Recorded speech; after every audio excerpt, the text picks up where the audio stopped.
what a dummy!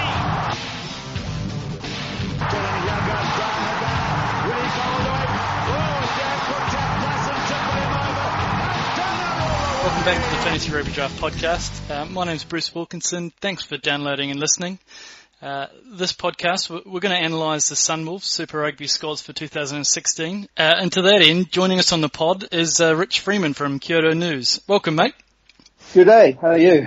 I'm very well. I'm glad that someone has got enough talent that we can come on apart from Mossman and myself and provide a little bit of expertise into the Sunwolves and how things are shaping up. Well, I'll do my best. Good man. A little bit of admin. You can follow us on Twitter at Fantasy Rugby Draft, or Fantasy Rug Draft. That's Fantasy RUG Draft. Or on Facebook. Or if you have any questions, flick us a mail on support@fantasyrugbydraft.com. Rich, you're on at Freeman Rugby, JPN, is that right? That's right, yep, on Twitter and also on Facebook, Rugby News Japan. We sort of post photos and match reports from Japan there as well. Excellent. Follow them up. Some good stuff coming out of Japan. We've certainly harvested quite a bit of information from Sunwolves from your handle there, Rich. I appreciate it. No worries at all. Right, let's get into it then, I guess. I guess start at kind of more of at a rugby level as opposed to fantasy. What is the general mood on the Sunwolves in Tokyo? What's the mood on the street? The word on the street, I mean, people are excited that Japan have a Super Rugby side. Sure. They're worried, though, about how things have sort of happened over the last year. It hasn't been the ideal preparation. The franchise have left things very, very late. Obviously, Eddie Jones deciding, and I mean, there were reasons why he did, deciding to jump ship in August didn't help. But did that come completely out of the blue?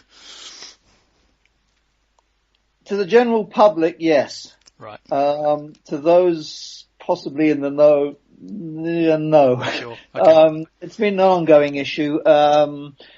And, you know, the Sunwolves haven't helped themselves, to be honest. I mean, you know, they've been in existence well over a year now since the decision was made to give Japan a franchise, and they really have left things late regarding everything, whether it be on the field, off the field.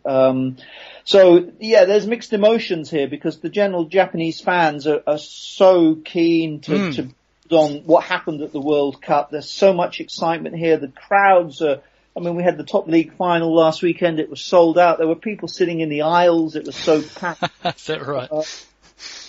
So people want to see high level rugby. The worry is this Sunwolves team might not provide that high level rugby. Do you think they're an accepting bunch? They're an appreciative bunch that can sit on a season of potentially getting humped a few times, in the knowledge that over time they will be stronger and better, or are they pretty rushed to hang and quarter people? I think the problem you've got here is you've got two very sort of distinct groups. You've got the traditional rugby fan who has been used to Japan and Japanese sides perhaps not doing quite so well at the highest level and accept the fact that, you know, the lows do happen. And then, you know, we also have some great highs as happened last year. The issue is since the World Cup, a lot of new people have been attracted to rugby, which is great. I mean, great to see. Those new people, though, will be basically assuming, Japan beat the Springboks, right, so, you know, the Sunwolves should be beating the Bulls and the Lions and the Stormers and whatever, and, you know, it's a completely different kettle of fish. Yep. Okay, no, that's fair enough. Interesting about the two camps. There has been a bit of blowback about the expansion in Super Rugby in general. Look, certainly from our point of view at FRD Towers here, we like it. We like an expanded competition. We like seeing new teams coming in, and I'm afraid it's the way the professional rugby is going to go. You need to be able to keep those players in Super Rugby and not head into the Northern Hemisphere, or at least head into the French League or the UK leagues, then you really need to start getting that revenue in, and that's expanding into places like Japan and Argentina. But to be fair to Japan, I mean, you look at the viewing figures, and also, as you pointed out, I think I read an article that you mentioned about the top league final and how many gates, and you just mentioned it then, right, sitting in aisles. I think there is genuine interest in it. There is, yeah, absolutely. I mean, obviously from a marketing point of view, you want to make the game global. And obviously Super Rugby is the number one regional competition. From a Southern Hemisphere point of view, yeah, you want your players to stay down there. And from a Japan point of view, we need a bridge between the top league and international rugby, which there isn't. And so what do? I mean, in Japan, with all due respect to Hong Kong and South Korea, the warm-up, the test matches in May and April are generally just warm-up games for the Japan squad. Right. And, I say that with due respect because Hong Kong and South Korea have, in the last couple of months or years, made some great progress. So yeah, expansion is great. I mean, there was a great piece I read by Scotty Stevenson yesterday talking about expansion and how good it is. I mean, but it has to be managed correctly. Oh, absolutely. Yep. And I think this is the big problem, is why in a group with South Africa. It just makes absolutely no sense. I mean, put them in with New Zealand, put them in Australia. You've got, time differences aren't so bad. Yep. But to have them in South Africa, I mean, how are you going to build a fan base in Japan when most of the games are going to be on at 1 o'clock or 2 o'clock in the morning? Yeah, that's an interesting one. I was going to bring that up with you as well, because I think, and I was speculating we had Reg Roberts from Green and Gold Rugby on here talking through the Australian squads, and he mentioned how much of an interest there are in the Reds team. And that's coming from Japan basically because of the Goromaru signing. And that works roughly at the same, and I suspected that may be because of the time zone thing. That's not too far away from Brisbane to Japan. But yeah, as you say, if your away games are going to be now looking at 1, 2 o'clock in the morning, it does seem a strange decision to put them into that pool. Well, that, and then the fact that 3 of our home games are going to be in Singapore as well, with all the travelling that involves. Yeah, that's an interesting one as well. I'm sure there's some stories behind the scenes about that one. What was the interest in Super Rugby before the World Cup? Was there a significant viewership in Japan? Was it syndicated? Could you catch it on TV? What was this kind of interest before the World Cup? It's always been very popular over here. Okay. J Sports, which is the sort of the big cable TV that basically shows all the rugby, have been showing Super Rugby for years. Obviously, in the last 3 years, they've been showing even more, with Tanaka heading down to the Highlanders, with Shota Horie at the Rebels. We're getting more and more games being shown, and so there is a big interest. Okay, no, that's good to know. It's good to know. I was wondering if it was just building on the wave, but no, that's good to hear. Okay. I think so. Is the intent to have similar to what the Jaguares are doing? Is the intent to have the majority of the Japanese national team running out for the Sunwolves, or is that kind of a long-term strategy, or is that achievable? I guess that was the initial plan. Okay. When obviously things were starting up, and when Eddie Jones was involved, the plan was basically to get most of the national squad involved, with a few sort of marquee players to come in. Mm-hmm. Things obviously haven't panned that way. There's only 10 of the team or the squad that was at the World Cup in the current Sunwolves squad. Now, some of that is not such a bad thing. I mean, Fumiaki Tanaka made a great point when he was asked why he didn't sign with the Sunwolves, and he said because he was offered a job with the Highlanders. He loves obviously being down in Otago, and by going back to the Highlanders, he was actually opening up a spot on the Sunwolves for another Japanese player to get that experience. Okay, interesting angle. At it. I think most people were hoping that Tanaka would be playing for the Sunwolves, but yeah, right. That was the idea. Okay. Whether that's achievable though is a completely different thing. So what are and a question I had, and I wasn't 100% sure of it, I heard some interesting stories way back in the day from Graham Bishop about wages and hats being passed around at the end of seasons and stuff like that, but what would be the difference between the Sunwolves and, say, the Panasonic team? In terms of salary? Yeah, in terms of salary, exactly. From what I've heard, the Sunwolves budget probably would cover about 3 of the Panasonic players. Okay. Sure. And that's the issue. I mean, the idea, well, I guess the JFU just simply assumed, as they do with the national team, that the companies would release the players. Right. And that, basically all they would have to do would be cover their day-to-day expenses. Sure. Okay. Unfortunately, the companies have turned around and said that's not going to happen. There's issues about insurance. There's issues now about the number of games that players can play over the course of a season, which is obviously important because of the player welfare and whatever else. And as I say, this is one of the problems off field that, they've had this team in existence for a year, but these problems still haven't been solved. Sure. Okay. Keep it watching brief on that, I guess. Yeah. Right. Okay. Let's get into the squad itself. I've got to put my hand up. There wasn't a whole bunch of players that I recognised in the squad. There's a handful of players that have been Super Rugby previously and on other squads. I guess from a fantasy rugby perspective, we like our outside backs, we like our fly halves, we like our goal kickers, and we like Akira Ioane type players. Let's start at the top, I guess. So the fly half, who's probably going to slot into that number 10 position for the Sunwolves? Best guess. Well, I would think Tusi Chrissy has to, really. Right. I mean, obviously he's had experience of Super Rugby. He's played in Japan for, I think it's 8 years now, so he's quite happy with the sort of the communication skills that will be needed. And I think he's the ideal player. Okay. To play fly half. And, to be fair to the Sunwolves, was one of the more positive signings that they made, because he really is a key player, and as I say, he sort of brings that mix of Super Rugby experience and top league experience. Yeah, he was pretty decent when he was at the Canes. He was always just on the fringes of making a real good fist of that. Is he going to be the goal kicker? What's his off the boot like?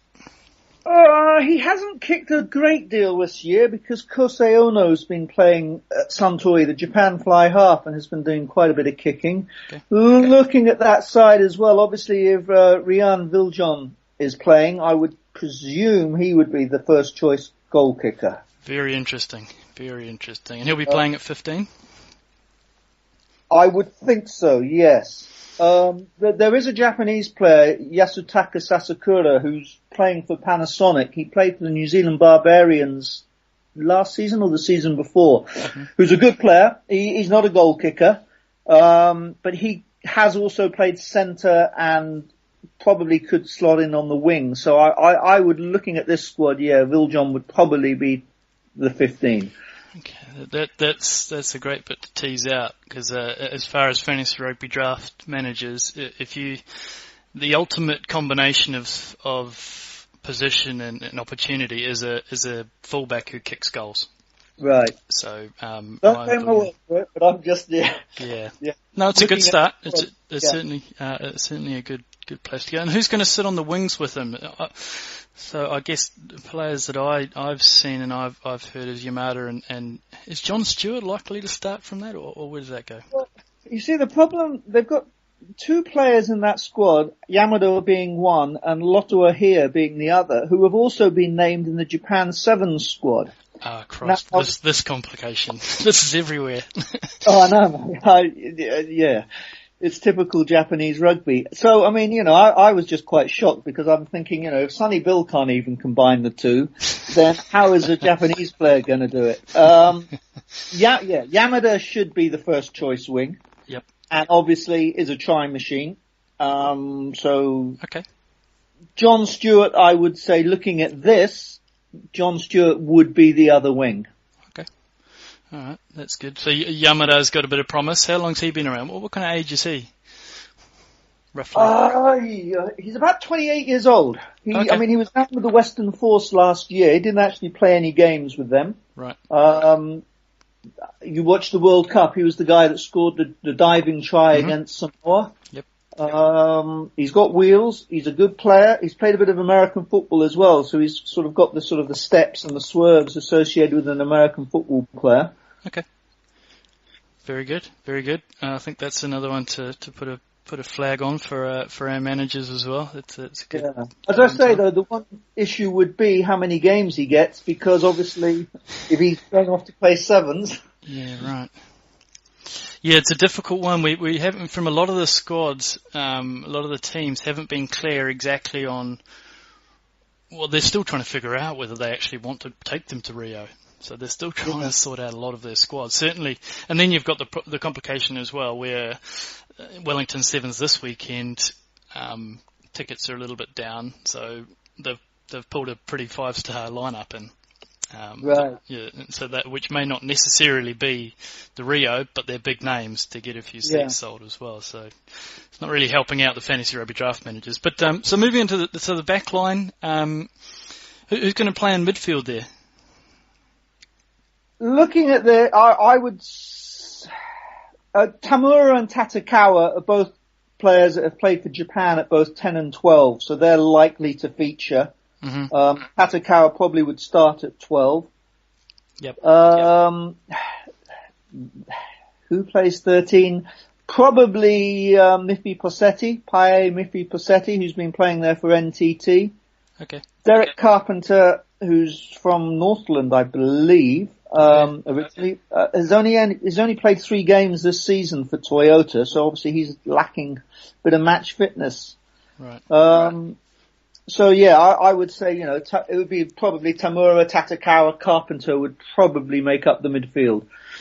Okay, cool. And what's the forward pack likely going to be like? Are they going to be, the quintessential quick and mobile, or have they got a bit more steel to them? I know that they had a fairly decent signing with Loaki Moli. He's got a good experience and he's a big lad as well. What about the rest of the team? What's the front row looking like with Shotahori coming out, I guess? Well, yeah. Shotahori, great player, just was named top league MVP on Monday. Obviously has a lot of experience, so he will go well. And Inagaki, at Luced Prop, who played for the Rebels, a couple of games for the Rebels last year, he'll go well. Okay. Tight head is an issue. They've picked 2 university boys, and I personally think they're going to struggle big time. The difference between university rugby and super rugby, enormous. Yep. Second row, Shinya Makabe plays for Japan, was part of the team that beat the Springboks, big solid unit, so, he'll give it his all. As you say, Molly is in there. Then you're looking at the rest. I haven't really seen a lot of Eddie Quirk. I've heard, though, that he's a useful player. Yep, he's a workhorse, shall we say. Yeah, a workhorse. Yep. Exactly the same as Hitoshi Ono, though at 37 years old, I'm not quite sure how much work he's got left in his legs. Good effort. Then there's a couple of other guys there that, let's just say that were a bit of a surprise to be picked. Sure. The American number 8, Juratalo, I think will probably go well. Juratalo, cool, okay. And Juratalo, but yeah, there's, as I say, looking at that side, there were a few names there that I was like, wow, they've made the Sunwolves. Yeah, okay. and who's their, so the stories I've heard is they're still not in camp yet. Who's their pre-season? Who have they got? Who do we get our first view of the Sunwolves at? They have, as far as we are aware, they have one pre-season game, which is against a top league All-Star 15 on February the 13th. Okay. All right. So yeah, they go into camp. I was talking with Philo Tia last weekend. They go into camp next week. They're just basically, most of the players now are just sort of winding up the domestic stuff, packing up all their sort of club kit and whatever else, and they go into camp next week. So any other names there that we should be aware of, that possibly we haven't discussed yet? There is the Argentinian player, Thomas Leonardi, who obviously has quite a bit of a pedigree. He's played for the Argentine national side, so it will be interesting to see how he goes. Looking at that forward pack though, you've got quite a lot of different nationalities, quite a lot of different languages being spoken. It's going to be a tough old time for Tia and Mark Hammett to get something sort of sorted out and organised in quite a short period of time as well. It's very short, isn't it? 2 weeks, very short. Still, it's where we are. Yeah. as I say, I was there at Brighton in September, so I've seen some pretty things happen on the rugby field. So. Were you there, were you? That's impressive. Wow. Yeah. So, That would have been a crazy day. It was, unlike any other game I've ever seen, I think. It came through the TV like that as well, at all hours of the morning here. It was just phenomenal. Yeah, the atmosphere and just the whole... When Michael Leach turned that penalty down, we were just pulling our hair out saying, oh, God, what has he just done? Yeah. And then suddenly as the play sort of progressed, and you thought, hold on, this is on. And then that last pass, and you're like, oh my God. He's got it. Yeah. So it was, pretty crazy day. Oh, let's hope they can build on that with the Sunwolves. So keep your podcast league entries going for Fantasy Rugby Draft. We've got a few more funny photos that have come through of your draft parties and a few funny names as well. There's still a few positions opening. We'll make that call in February, probably at the start of February, so that you can organise or be ready for the draft date and later on in February. A little bit of admin. You can follow us on Twitter at Fantasy Rug Draft. That's Fantasy AG Draft, and you can follow Rich on Freeman Rugby JPN at Freeman Rugby JPN. One last question for you, Rich, before we duck off. If I just to put you a little bit on the spot, if I had to pick one Sunwolves player to start in my Fantasy Rugby Draft team, which player might you think that be? One player to start. Just one player. Yep. Who do you think is going to be the best? I guess ultimately is the question. Shota Horia. Really? Yeah. Interesting. I mean, Tusi Pissy, I think. Yeah, but I think the first name on the squad list will be Shota Horia. Okay, all right, good to know. Yeah, he seemed to carry a lot of the Rebels when he came on as well. He looks like he's a good signing for the Sunwolves. I like that. Yeah, I mean he's led Panasonic the last couple of years to the league title. They haven't made an announcement yet, but I would be very, very surprised if he wasn't the captain. Sure. And actually looking at the other hookers, one of them hasn't played all season because he's been injured, and the other hasn't played since December 26th. So, goodness me. I think he will be the first name. Very good. Good man. That's about all the time we have today. Thanks, Rich, for coming on, mate. We really appreciate it. You've given our listeners a hell of an insight, actually. There's a good number of names in there with PC and Ryan Viljoen as well as Yamada. I think those are some really interesting calls and something for our managers to stew over. Good luck for the season, mate. No worries. Thanks so much indeed for having me. Good man. Thanks for downloading and listening. I'm Bruce Wilkinson. Aotearoa Whito.